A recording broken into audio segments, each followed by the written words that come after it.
Hey guys, how's it going? It's me, Captain Energy. I just wanted to talk to you guys for just a couple quick minutes. I'm working on some projects and I'm doing some other work. We are one day away from the big reveal from Reason Studios. The first announcement they have made since they pretty much annoyed most of the community with the announcement of Reason Plus. And now that Reason Plus is here, this is their first major update, which is going to be their new synthesizer, which I can't really think of the name of it, but if you've been following the Reason announcements, it's going to be a replacement for the PX7, which was a FM synth that they released and then yanked. But anyway, I don't know. I guess this is their first chance to kind of redeem themselves and prove some value, but I don't know that that's actually going to happen. I think that right now they're in a situation where they kind of have to do something, and I kind of wish they would have had this at the same time as they announced Reason 7, or Reason Plus rather, to give us some kind of direction that they were planning on going. But they didn't, and now here we are.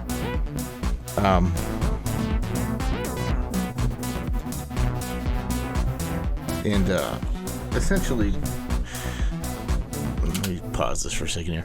Essentially, this is their kind of make it or break it point, I believe. In my opinion, this is like where Reason Plus either does or does not have value.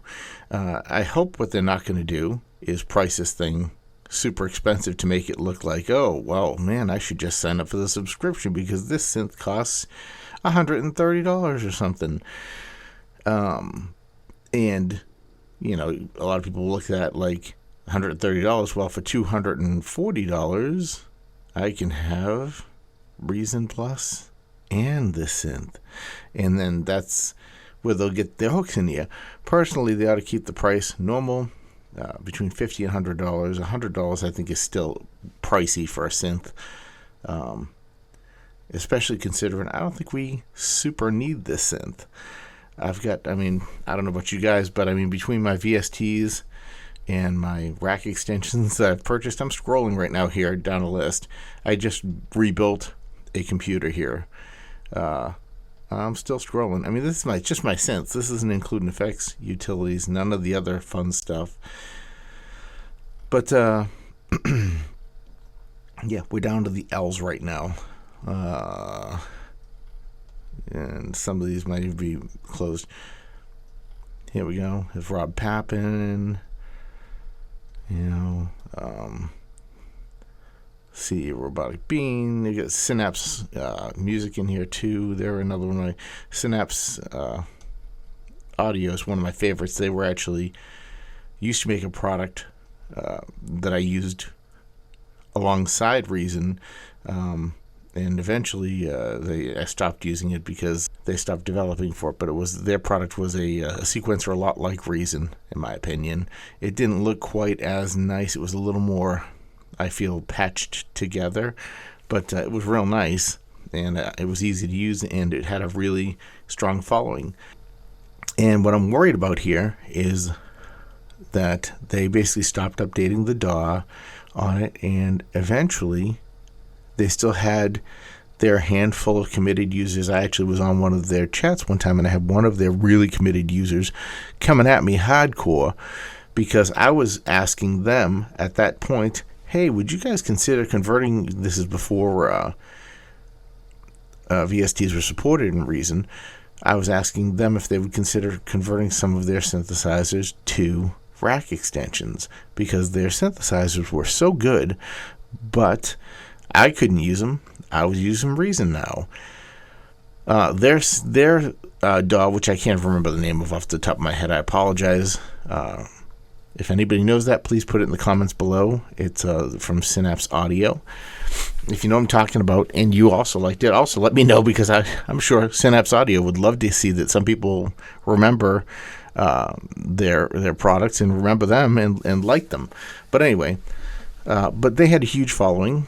And then the following dwindled, and then the changes stopped coming, and pretty soon that became an abandoned product where their whole product line just became basically synthesizers to use in other DAWs. And that's what they make now, is synthesizers to use in other DAWs, which is what's going to end up happening, in my opinion, if Reason Studios does not refocus their efforts, stop trying to be a subscription company, and look at making their DAW better for their users. They really haven't been taking the suggestions we've been giving them. Instead, we've got Reason Plus, and we've got new synthesizers coming constantly, and new players. And don't get me wrong, I love the new players. Most of them are really good. But, and they're fun to mess with. I don't really, I'll say, use a lot of them in my production. Maybe I should, I don't know. But I like to mess with them.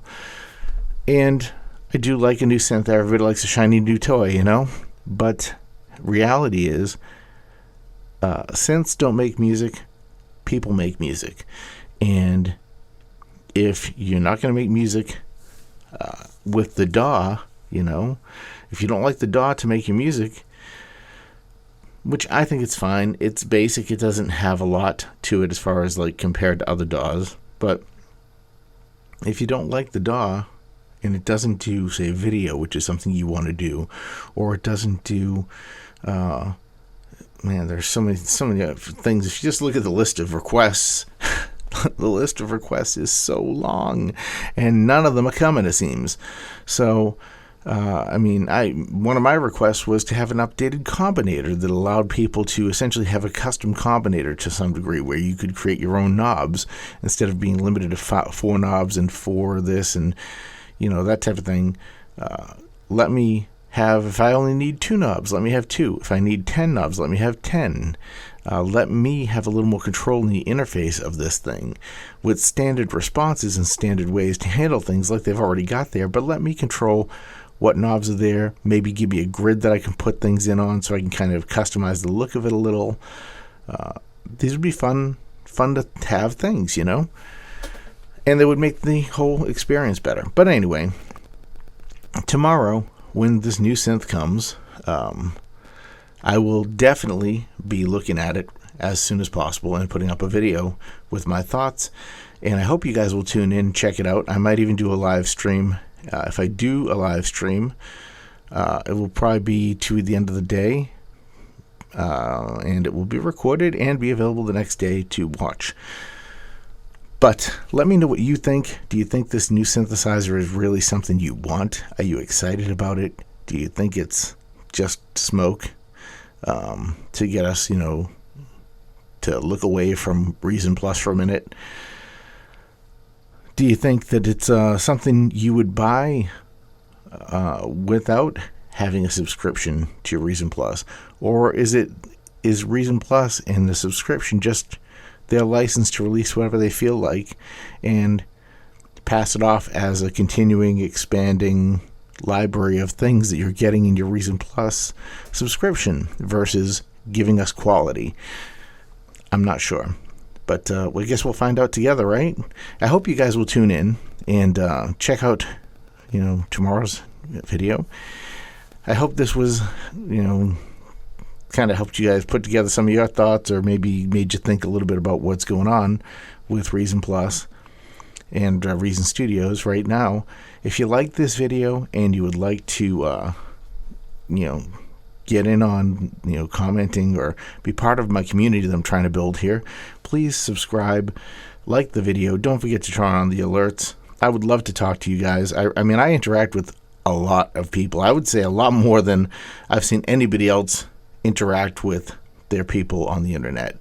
So, I mean, if you're interested in talking to me, I'm definitely interested in talking to you. I'm definitely interested in hearing your thoughts. And I'm trying to get my responses from people and requests and such to people at Reason. But anyway, give me a like, subscribe to the videos. I will see you guys in the next one, and don't forget to tune in tomorrow to see what's all going on with Reason Studios. I don't know if this is going to be a live stream based on their past experience with live streams. I'm going to guess it's probably been recorded and they don't want to hear from us.